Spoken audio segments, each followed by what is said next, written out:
Hi, everyone.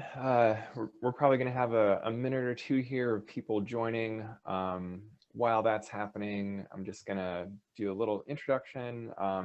Thank you, everyone, for attending the 2022 National Bike Summit. I'm Ken McLeod. I'm the Policy Director of the League of American Bicyclists. Really excited to talk to you today about bike parking.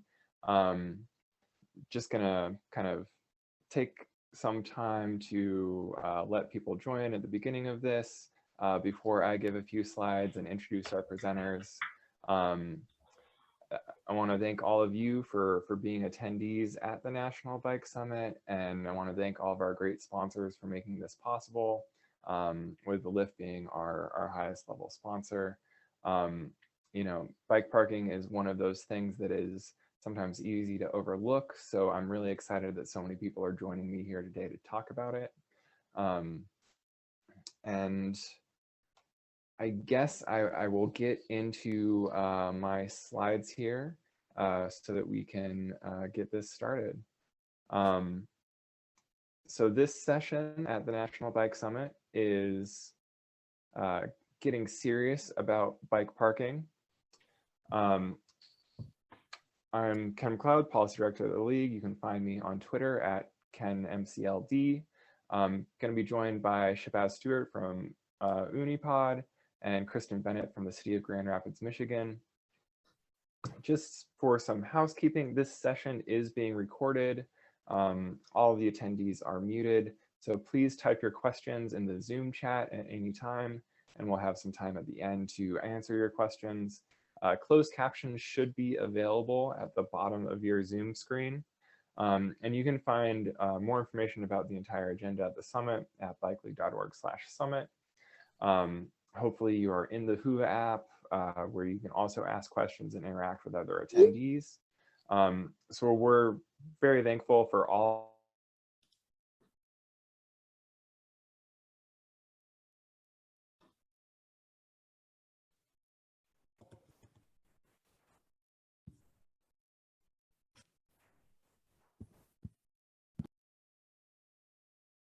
since 1880, and our mission is to lead the movement to create a bicycle-friendly America for everyone.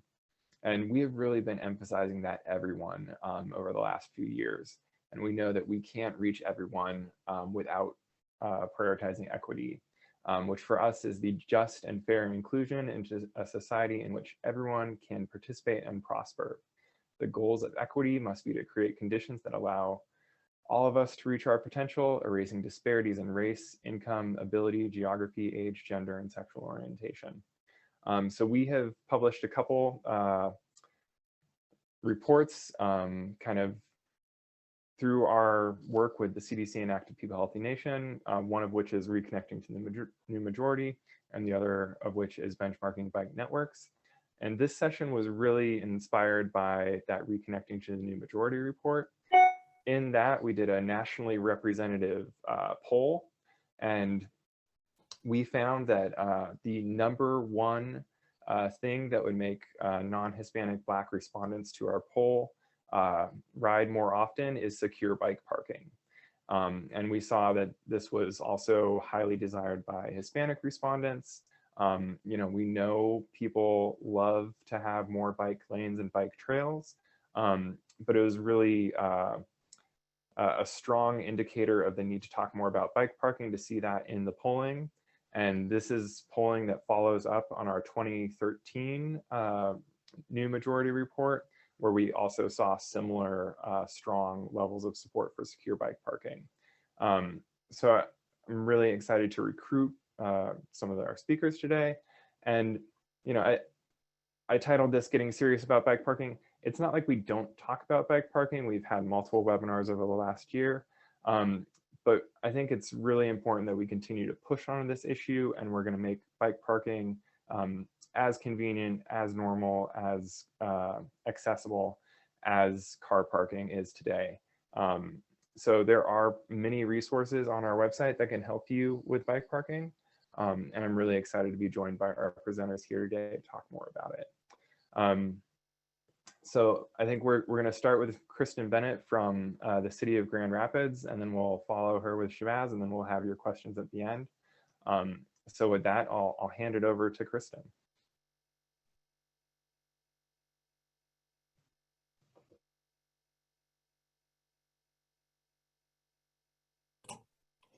Sorry, I was having a little technical difficulty.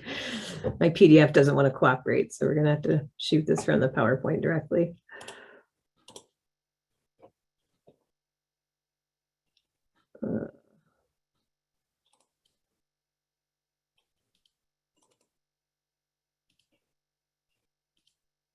Can you see my screen now?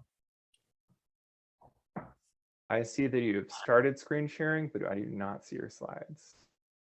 Now I see your slides. Okay, got it. Yeah, my PDF maker is just not cooperating today to make this clean and easy. So, and it doesn't seem to even want to do the view. So we might have to just do it a little bit old school here. So my name is Kristin Bennett. I work in transportation engineering and safety for the city of Grand Rapids, Michigan. I actually been working in transportation for about 25 years, and this has been one of my specialty areas. I've worked in several other time zones in other cities around the country, and moved back about 5 years ago to look after senior parents. And so back in my hometown, so a little bit about Grand Rapids. Grand Rapids is a mid-sized city, second largest in the state of Michigan. We've got a population in the city of about 200,000, and we're in a region of about 1 million. So squarely kind of a small mid-sized city, kind of an average size city size. We're less than 50 square miles. And we're very fast growing, and we're having a lot of community changes. Grand Rapids is pretty normal for a long time. In the last 15 plus years, it's really just kind of exploded in terms of being kind of this happening place to be. And we're seeing a lot of significant change, a lot of very positive things, but we're also seeing a lot of things that other cities are seeing, which is a lot of the sort of history of racial inequities is really cropping, has really come to a forefront in a lot of our issues. We're seeing a lot of issues around housing availability, people really just wanting more options, including around transportation. Our region has been known a lot for really great bicycling, but largely for recreational reasons. In a long time, we were early rail trails, lots of fondos, good for mountain biking, and we were doing gravel riding before it was cool. So, and that's a lot of our agricultural heritage here. We're sort of the fruit and vegetable center of Michigan, and we have now have a new modern history in beer making, and we're a beer city. But we're really changing, and we're kind of in the early phases of becoming a city that's actually good for bicycling for some other purpose than having a good time, and trying to make bicycling something that is easy and accessible for anyone to use for whatever purpose they want. We are in the process. We just finished a bike plan in 2019. We've never had one before, and finishing up a pilot for dockless scooters and bike share services, e-assist bike share services right now. We are still only a bronze level bike friendly community. I do think we can move up, and we'll reapply when the new League of American Bicyclists program is out.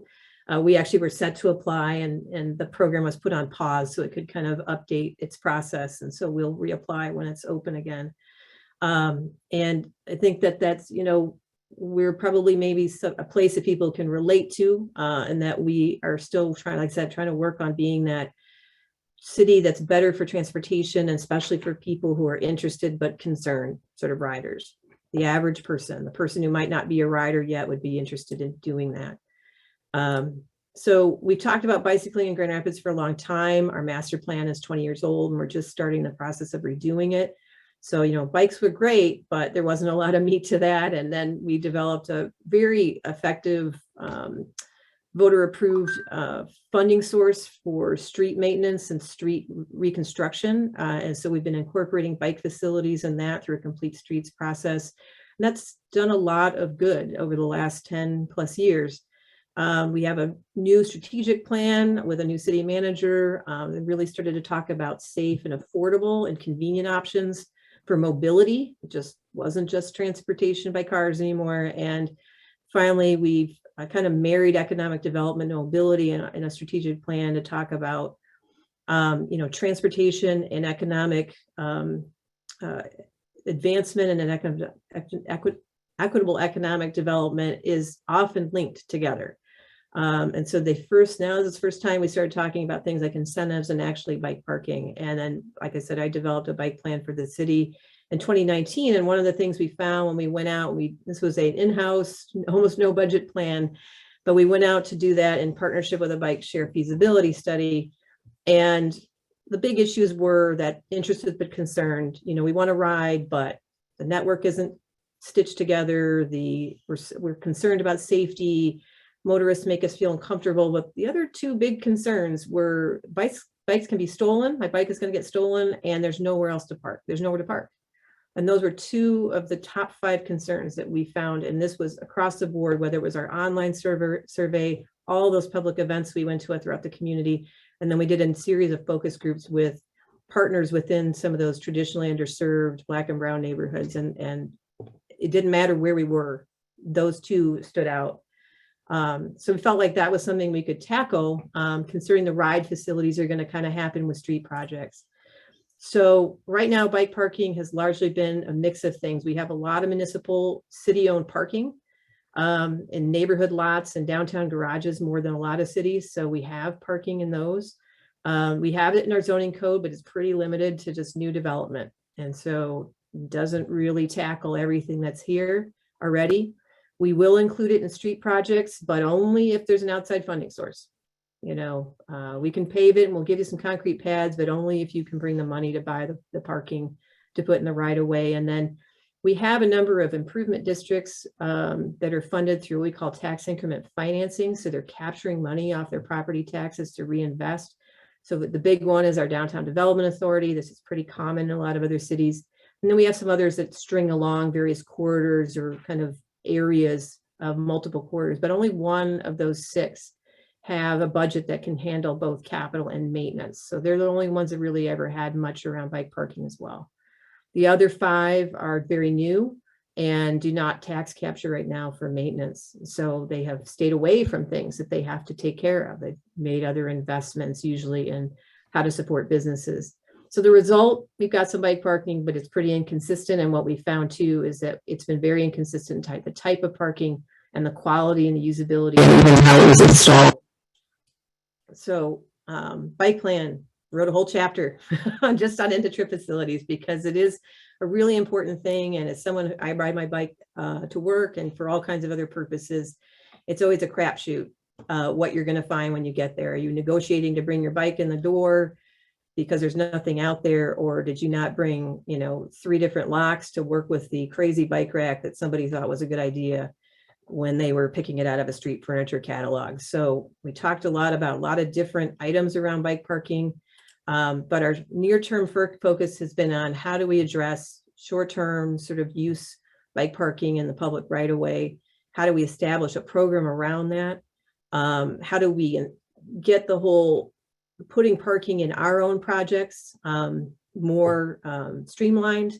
And then how do we partner to deliver on this in the short term and ongoing, and then map it all too, so we can keep track of it. So like I said, we've been focusing on furniture zone or parkway. That's the place between the street and the sidewalk in the public right of way, and then our own city property. So city parks or city facilities, city parking facilities. We felt that going with a comprehensive approach as opposed to a by request. A lot of cities start with like, oh, well, you can request bike parking and we'll put it where you want it. That tends to leave a lot of people who haven't heard about a program. They, don't know if it's valuable to them or not. They may have a language barrier. And so we all, and as someone who's run other programs like neighborhood traffic calming programs and things, often it is, folks who are wider and wealthier are the ones who are asking and know to ask. And so we felt that we should be provisioning public bike parking, much like we do on-street parking for cars. We just provide it as a curbside use. It's really not a lot more to it. And so far, so good. We've got a lot of better outcomes. We're getting obviously something that's more consistent and correct in terms of installation, and we're just getting a lot more done. So the way we've kind of focused it is around 4 areas. One is how can we partner with those TIF districts and the Downtown Development Authority? They have money to spend.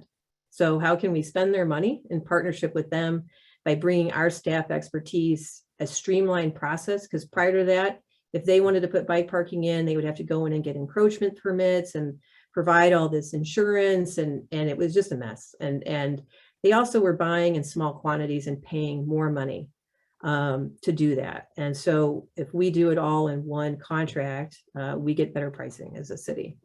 Then we have all these locations that are in between those areas. So you have a lot, you have neighborhood businesses scattered in between areas that are not in an official TIF district or downtown.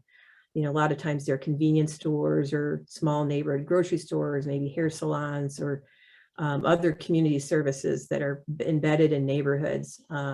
And these are areas with no TIF funds. And so we are simply funding those racks out of our department and also handling all the sort of expertise and installations. Street projects, we may have a financial partner depending on whether that project is within one of those DDA or TIF districts or if it's outside. It doesn't really matter. If it is within one of those areas, we'll just go and deal with the TIF district or the DDA and request the funds for the racks. But again, we're going to get that investment of bulk pricing benefits and better installations. And what we were finding, the same goes with our parks projects. What we found when we looked back at our bid packages that were coming in for street projects and park projects is, you know, they might buy 3 racks or they might buy 6 racks or even, you know, 15, 20. They were paying 2 to 3 times as much as we were on our bulk pricing through our contract. So we can save money on every project and get a better outcome. That's a good thing.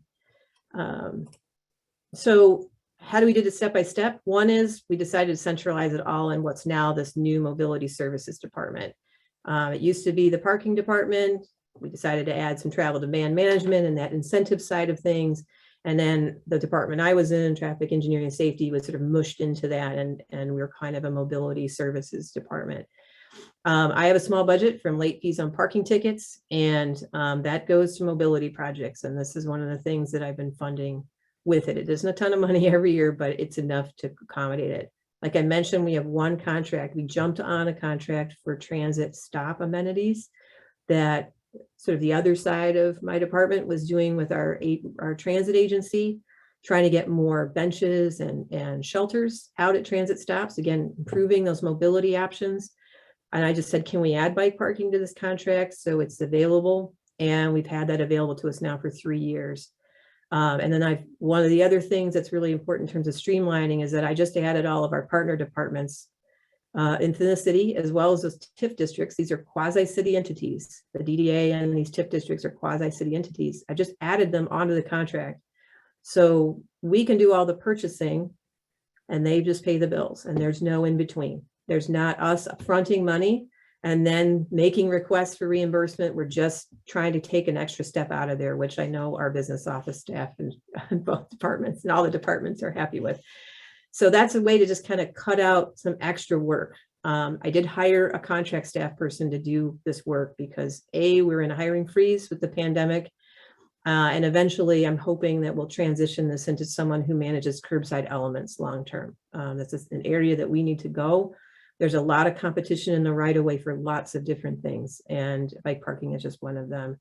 But this person's doing these comprehensive in-field inventories or citing the racks or coordinating with others in terms of the right-of-way use.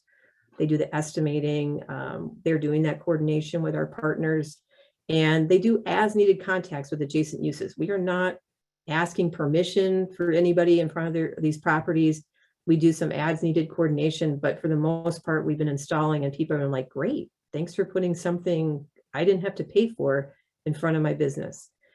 We do try to coordinate with folks on things like street seating, and we go out and do citing often to the day when trash service is out there, can see how trash service happens.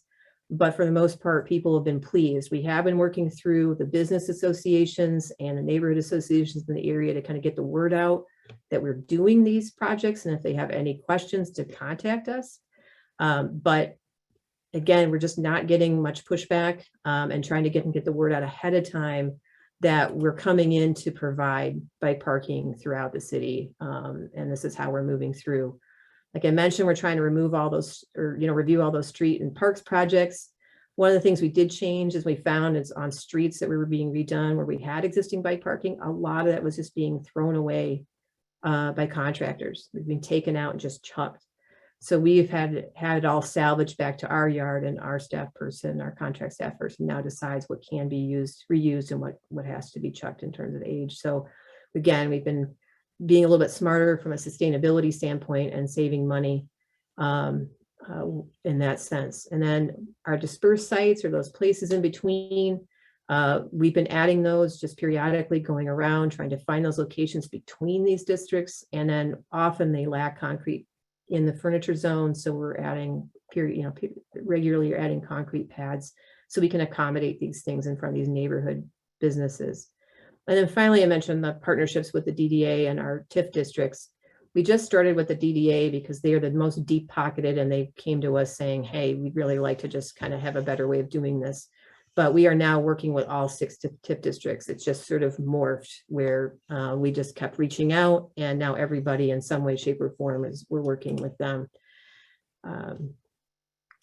So in terms of maintenance, our department has accepted owning these public racks, just like we accept owning public on-street parking as a city, and anything that kind of goes with it, whether it's striping of those spaces or managing, pay stations and parking meters.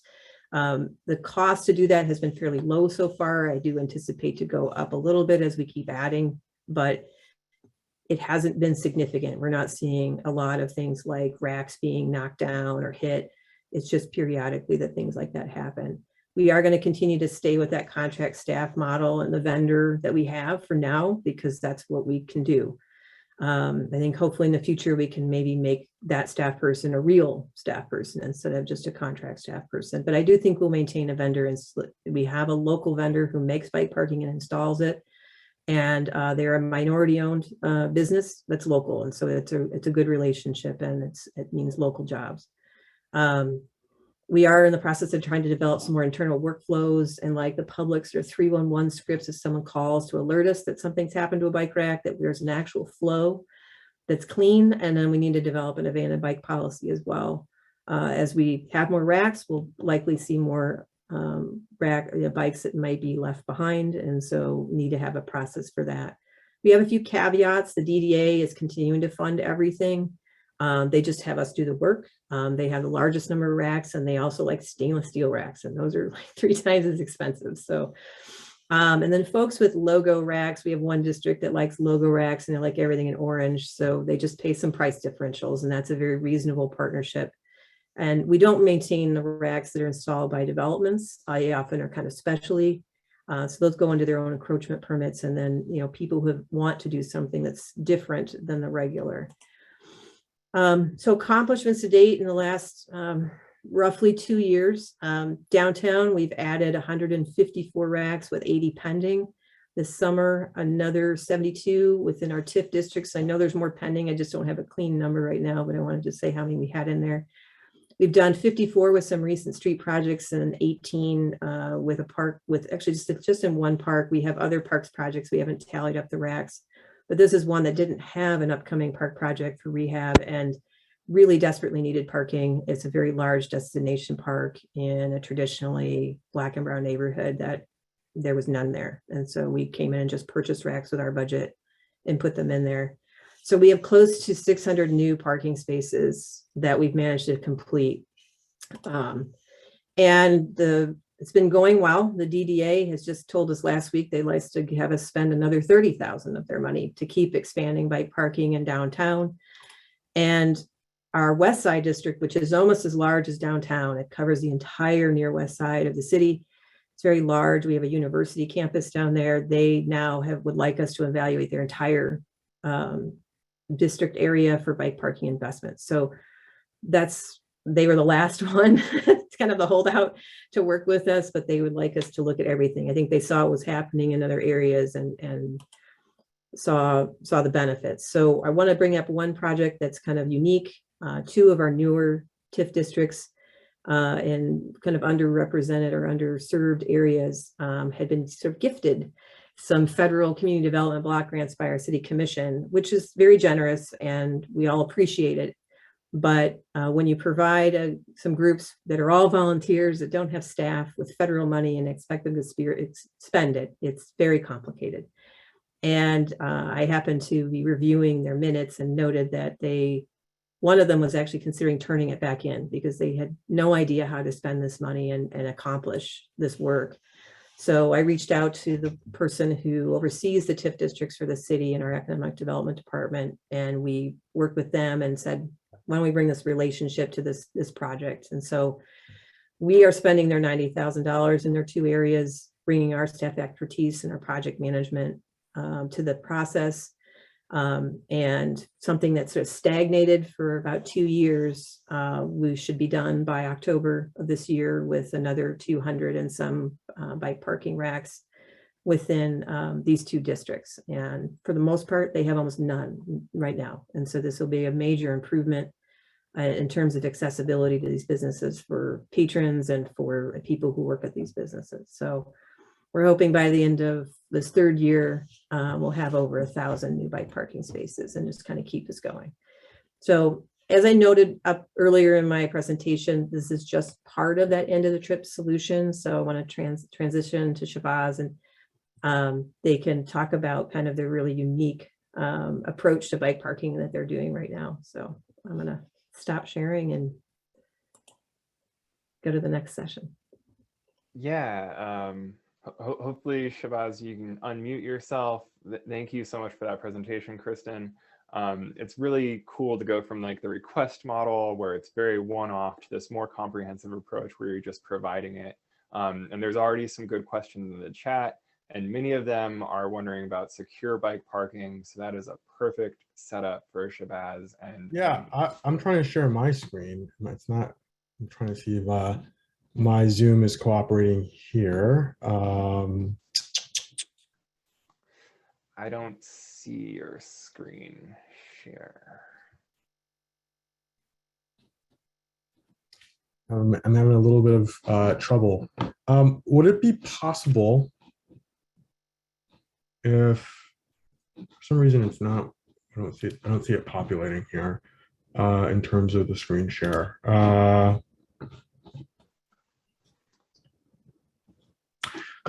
Would it be possible for me to send you the presentation? I've got it on DocSend here. I can send you the link and then yeah, absolutely. Because I don't want to like waste any time. So I'll send this to you. Sorry, link here.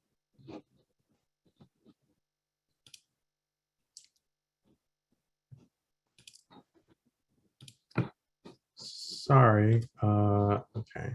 And I'm going to send it to.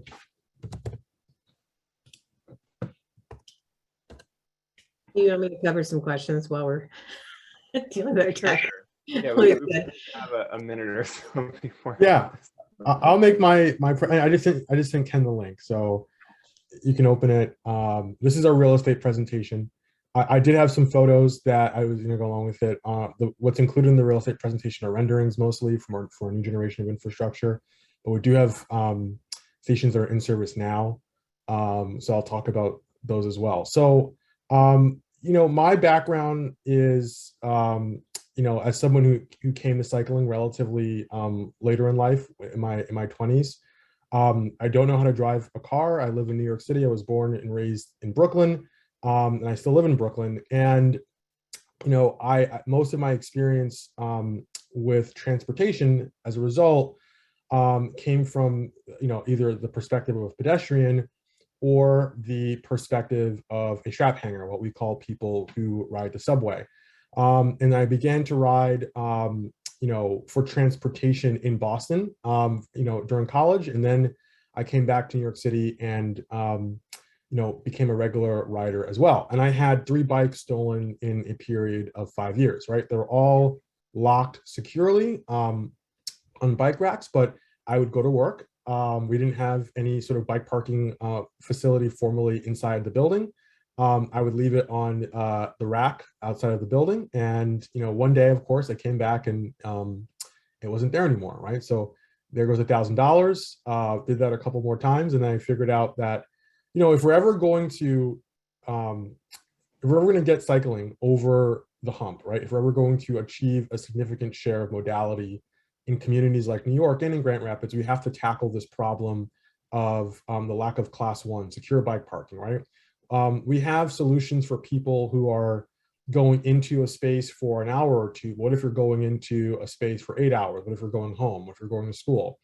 You need to have an option as well. So Oonee is about thinking systemically. How do we get to 10,000 secure bike parking spaces? What are the kinds of facilities we would need? How do we tackle financing? How do we tackle operations? What are the reasons that people normally say no to this kind of infrastructure? And most notably, right, when we think about mass transit, we think about cars, we've accepted that we have gas stations everywhere. We've got bus shelters everywhere, right? So how do we adopt a similar paradigm for secure bike parking? So first slide.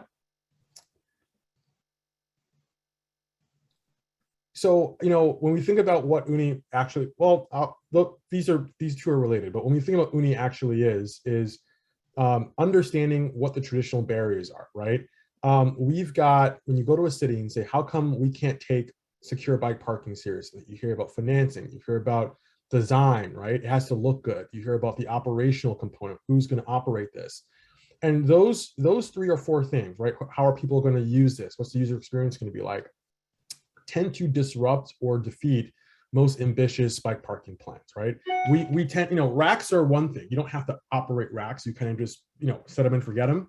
But a more formal facility, like a secure bike parking facility, tends to be more OpEx heavy. You have to have a plan in place for how this is actually going to operate, the technology, who's going to clean this thing, who's responsible when a bike gets stolen, is there going to be a video camera monitoring in here? And so that requires a much larger budget. And traditionally, we've seen an only appetite from cities to do one-offs, maybe two-offs. So Oonee is about thinking about all of these challenges and creating a horizontally integrated solution in place. And I will say lastly that, before I transition to the next slide, that one thing that occurred to us as we thought about financing was the fact that we had all this venture capital in place, right? That was largely going to finance, you know, scooter companies.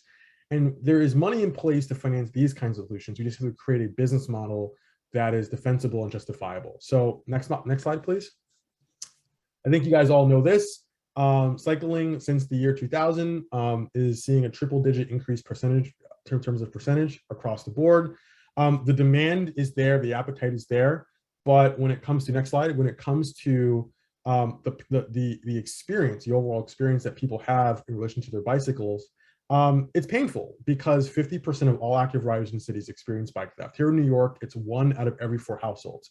So if you can think about bike theft, lack of bike parking, vandalism, you know, bikes getting stuck in rainstorms as a deterrent, we often talk about folks, you know, getting more people to bike. I'm going to convince people who don't bike to bike, but we talk less about the people who bike and getting those people to bike more often. So in the case of New York, we've got about 1.2 million people who bike on a regular basis. That's defined as, you know, at least twice a month, according to DOT.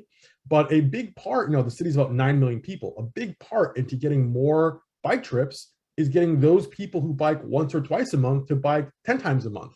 And in order to do that, you have to say, well, you know, you have an e-bike that weighs 80 pounds. How are you going to ride on a regular basis if it lives upstairs in your brownstone? You're not dragging that downstairs to run an errand. So secure bike parking is really at the cornerstone, not just to making cycling more convenient, but also to getting more people to bike more often, and thereby creating a positive cycle of safety and convenience that really gets us to 25% modality. Next slide. So with Oonee, you know, we realized first and foremost that we had to create a design that could live anywhere. The number one piece of feedback that we got when we went to developers, when we went to community boards, we went to the city, was, you know, we like the idea of secure bike parking, but who's paying for it and how's it going to look? You know, traditionally in this space, we've had, you know, products like, you know, with vernaculars like bike barn and bike locker and bike hanger, and those all conjure up this kind of very utilitarian asset, right? And in order to put something in the middle of Manhattan in a very trafficked public space, you have to dispel that kind of moniker and think about something as a work of art and a work of architecture. And so, my partner is an architect, and he's the creator of New York City's first pedestrian plaza. And we kind of thought long and hard about how do we create a nice looking facility that people will actually want to have in their public space. And we actually had a pretty long exercise thinking about what kind of names would be appropriate. And the only two words we came up with that weren't, hangar or locker or garage were pod and kiosk. That's why we call our infrastructures either kiosks or pod, because those are the kinds of things that when you hear that, people want to be close to. So, the other challenge we had was thinking about financing. How do we create the financial infrastructure that's required to pay for high quality street furniture? And so we realized very quickly that bus shelters, newsstands, even bike share here in New York City leverage advertising as a means of financing large outlays of infrastructure. We have 3,000 bus shelters here in New York City, and they're financed through a street furniture concession by JCDecaux.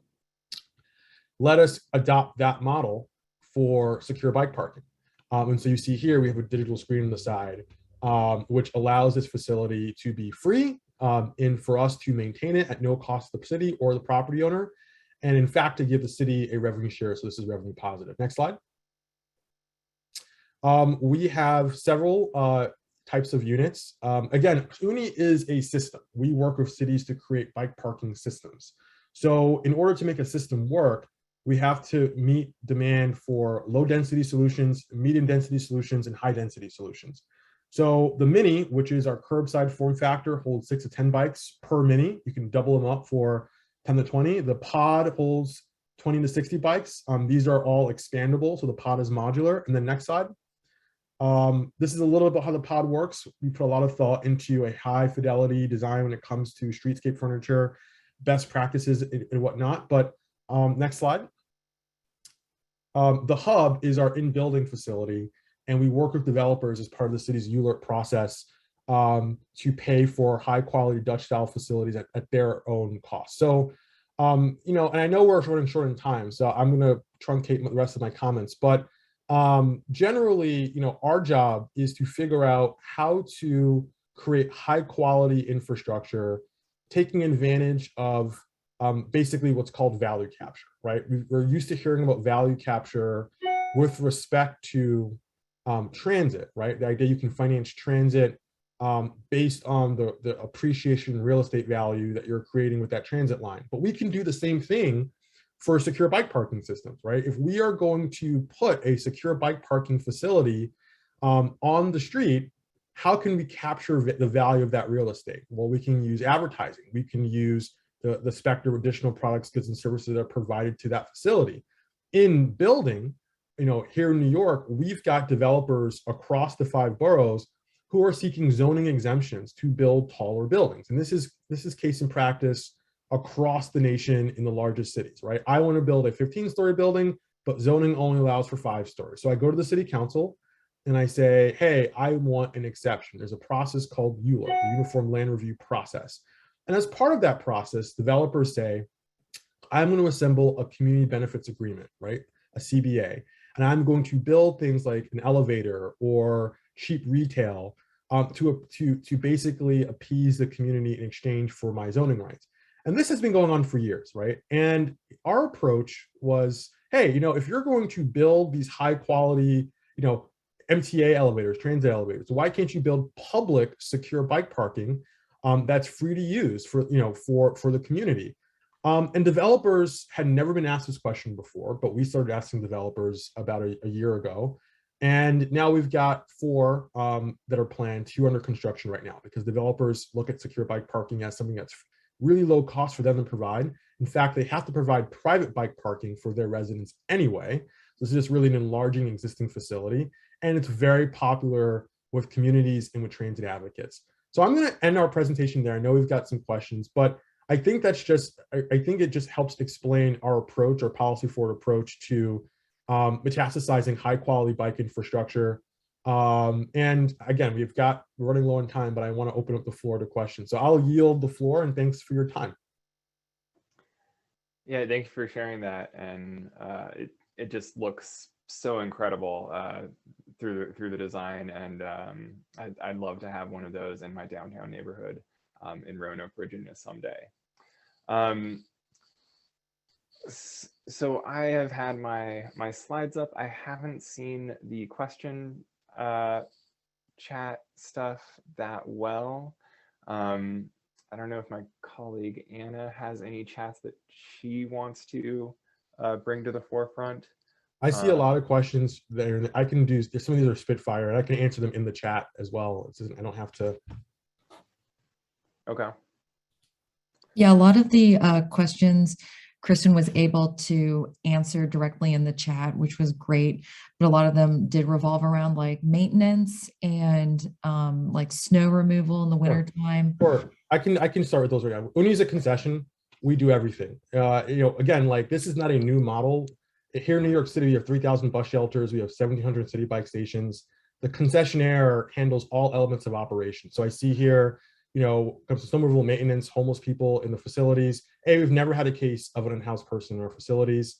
We've been operating in New York and New Jersey for 3 years in many types of neighborhoods, some that are quite challenging. B, in terms of how security provided, it's a bike cage. They're access controlled. They're locked both on the outside from an access control perspective, and then again at the rack itself. They're all video camera monitored. You've had more than 100,000 use cases over the past 3 years. We've only had 1 bike stolen. We cover all the bikes with insurance. In terms of in many smaller urban markets other than New York City, the idea of advertisements on every transit shelter is, I assume that means terrible. It won't work. And if you're not in a top 10 market, it's not really a viable model. So you're not making any money on advertising if you're in, Peoria, Illinois, right? It really works it's a top 10 metro strategy, right? We do have facilities that cost different price points, but for example, that rendering you saw at Moynihan Station is a $75,000 facility. In order to maintain that, in order to install that, there needs to be a recurring source of revenue, right? And advertising is how cities of that size, typically do that. In other markets, there has to be other models that are available. Yeah, there was also a comment about like being able to accommodate different size bikes like trikes or like cargo, and like if there's charging for electric bikes. Yes, so we don't have a one size fits all design. Again, Oonee is not one design. We actually have 5 different products that we use right now. In terms of different types of bikes, the answer is yes. Our job as a concession, that's why the concessionaire model is so, I think, beneficial here. We can stop thinking about what kind of product, you have the product that works, right? No, we're an operator. We're like a transit agency, right? You would never see a transit agency say, we have one vehicle that works for everything. No, we have a toolkit approach, and where there's a need, our job is to develop a solution, right? So yes, what we have racks and spaces that work for cargo bikes, right? We actually have assisted lift racks that work if you have heavier e-bikes, right? We've got solutions in place for electric charging. Our Atlantic Terminal facility definitely has electric charging. I think a challenge that we're facing in this space now, and I'm sure this is something that other members of the panel can speak to, but there have been a series of fires recently, not at our facilities, but at bigger facilities.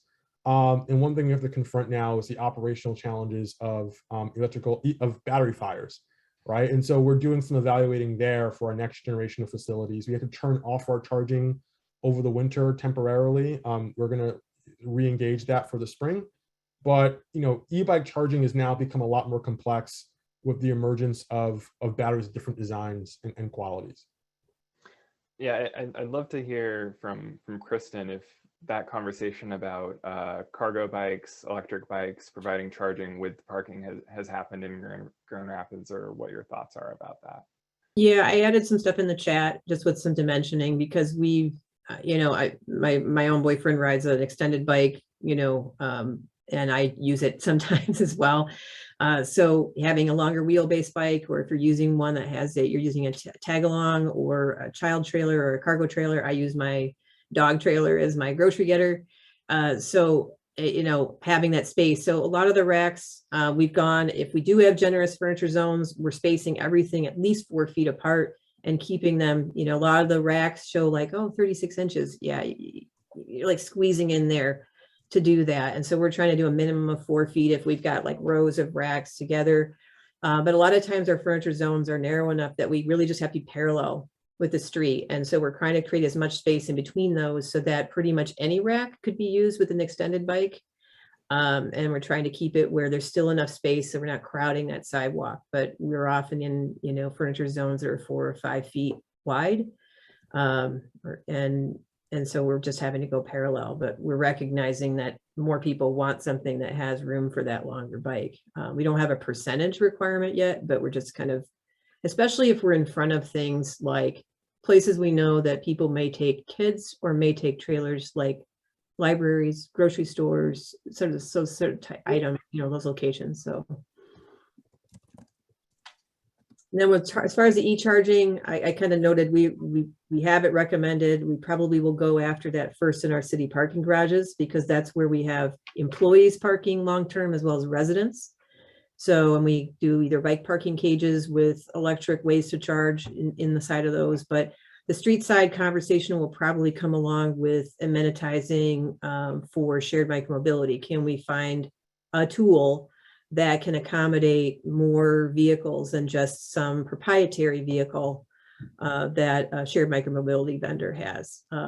And we actually have designated parking zones all over our pilot area, a couple hundred of them. And so those have been almost like right-of-way reservation spaces for whether it's static bike racks to encourage a lock-to requirement with shared micromobility or eventually some type of charging equipment. So. Great. So unfortunately, we are out of time. I wish we could talk more and kind of have more of a discussion, but thank you both for your presentations. Thank you both for sharing the great work that you're doing. I'm really excited to see more jurisdictions take on the responsibility of providing bike parking in a comprehensive way, and not just to the you know, loudest business improvement districts in their city. And I'm also really excited to see more places have secure bike parking that really helps people make biking something that they do more often and not experience that horrible, horrible thing of bike theft. Because that just really is you know, one of those things that bums everyone out, and you can have that beautiful bike that you've put so much love and care into, and then one day it's gone. So looking forward to a future where that happens less often. So I think we should be able to have slides available on Whova. This will be recorded on Whova. And I know that we're past time, but just in case either one of you want to give like super short last thoughts, I'll hand it over. I put my contact info in the chat, so if anybody wants to steal shamelessly, I'm not doing anything new. There are other cities that have done this sort of method, but I think being sort of the city that isn't Portland yet or isn't Chicago yet, sometimes, you know, we're still figuring out our politics around biking. You know, if we can make this kind of progress, I think this is a good way to tackle something, and it's meaningful. Because I know when we learn from our focus groups that a lot of the folks who need to bicycle, if their bike is stolen, that is the end of transportation for them in a lot of ways, and a real hardship. So anyway, I think the one thing that we want to follow up to is working with partners on how to get actually good quality locks into people's hands that live in some of these areas or through their employers. So that's another strategy. It's great to put the rack out there, but they don't have a lock. Trying to think of that path too with other partners.